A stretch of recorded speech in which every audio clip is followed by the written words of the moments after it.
নির্বাচন আয়োজনে পুরোপুরি প্রস্তুত সরকার।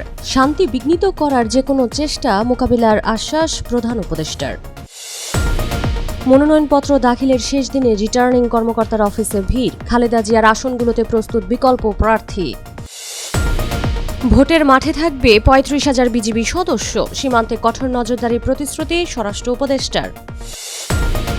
অর্থ বছরের প্রথম ৫ মাসে বিদেশি ঋণ ও অনুদান এলো $১৯৫ কোটি। ঋণের প্রতিশ্রুতি বেড়েছে ১৩৩%। যুক্তরাষ্ট্রের ফ্লোরিডায় ট্রাম্প জেলেনস্কির বৈঠক। ইউক্রেন যুদ্ধ বন্ধে ফলপ্রসূ আলোচনার দাবি।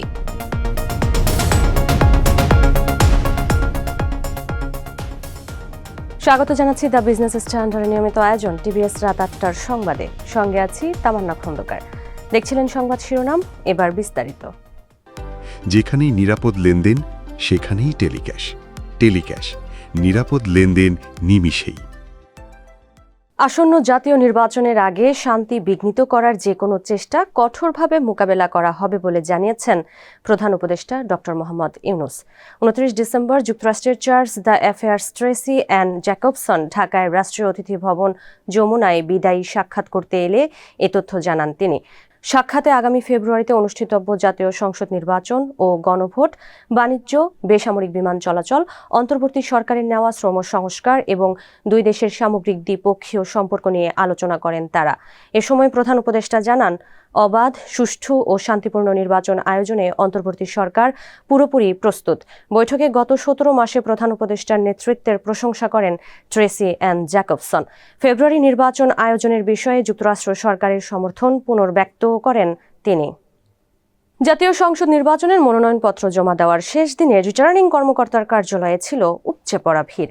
বিকাল ৫টা পর্যন্ত মনোনয়নপত্র জমা দিয়েছেন বিএনপি, জামায়াতে ইসলামী ও এনসিপি সহ বিভিন্ন দলের শীর্ষ নেতারা। এবারের নির্বাচনে বগুড়া ৭, দিনাজপুর ৩ ও ফেনী ১ আসনে মনোনয়ন জমা দিয়েছেন খালেদা জিয়া। দলের দায়িত্বশীল একটি সূত্র জানিয়েছে, অসুস্থ থাকায় খালেদা জিয়ার ৩টি আসনেই প্রস্তুত রাখা হয়েছে বিকল্প প্রার্থী। বিএনপির ভারপ্রাপ্ত চেয়ারম্যান তারেক রহমানের পক্ষে জমা দেওয়া হয়েছে ঢাকা ১৭ আসনে মনোনয়নপত্র। এছাড়া ঠাকুরগাঁও ১ আসনে মনোনয়নপত্র জমা দিয়েছেন বিএনপির মহাসচিব মির্জা ফখরুল ইসলাম আলমগীর। এদিকে জামায়াতে ইসলামীর নেতৃত্বাধীন ১১ দলীয় জোটের পক্ষ থেকে ঢাকা ৮ আসনের জন্য মনোনয়নপত্র জমা দিয়েছেন এনসিপির মুখ্য সমন্বয়ক নাসির উদ্দিন পাটোয়ারি। এই আসন থেকে নির্বাচন করার কথা ছিল ইনকিলাব মঞ্চের ওসমান হাদির। আসন্ন জাতীয় সংসদ নির্বাচনে আইনশৃঙ্খলা রক্ষায় প্রায় ৩৫,০০০ বিজিবি সদস্য মোতায়েন করা হবে বলে জানিয়েছেন স্বরাষ্ট্র উপদেষ্টা অবসরপ্রাপ্ত lieutenant general Mohammad Jahangir Alam Chowdhury. ২৯ December রাজধানীর পিলখানায় বিজিবি সদর দপ্তরে বিজিবি দিবস ২০২৫ এর অনুষ্ঠানে সাংবাদিকদের সঙ্গে আলাপকালে এই তথ্য জানান তিনি। বলেন, সুষ্ঠু নির্বাচন উপহার দিতে প্রতিশ্রুতিবদ্ধ সরকার।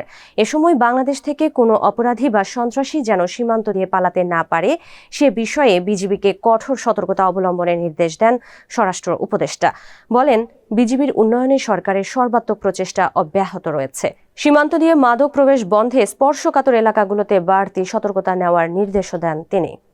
চলতি অর্থ বছরের প্রথম ৫ মাসে উন্নয়ন সহযোগীদের কাছ থেকে ঋণের প্রতিশ্রুতি বেড়েছে ১৩৩%। ২৯ ডিসেম্বর প্রকাশিত অর্থনৈতিক সম্পর্ক বিভাগের হালনাগাদ প্রতিবেদন অনুযায়ী জুলাই-নভেম্বর সময়ে উন্নয়ন সহযোগীদের সঙ্গে প্রায় $১.২১৯ বিলিয়ন নতুন চুক্তি সই হয়েছে বা প্রতিশ্রুতি পাওয়া গেছে। গত অর্থ বছরের একই সময়ে প্রতিশ্রুতির পরিমাণ ছিল মাত্র $৫২২.৬৮ মিলিয়ন।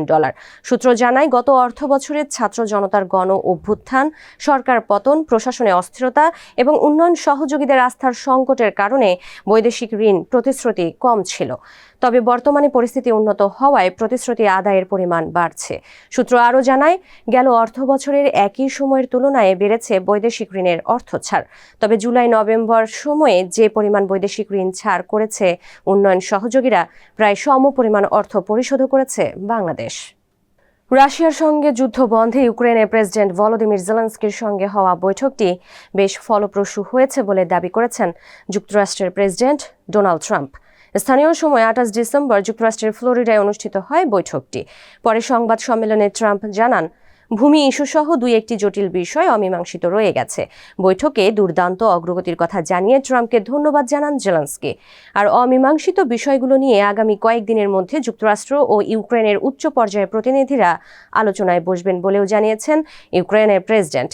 এদিকে জেলেনস্কির সঙ্গে বৈঠকের আগে পুতিনের সঙ্গে ফলপ্রসূ ফোন আলাপের কথা জানিয়েছেন ডোনাল্ড ট্রাম্প। বিষয়টি স্বীকার করেছে ক্রেমলিনও। দর্শক, এই ছিল টিভিএস রাত ৮টার সংবাদে। এতক্ষণ সাথে থাকার জন্য ধন্যবাদ সবাইকে।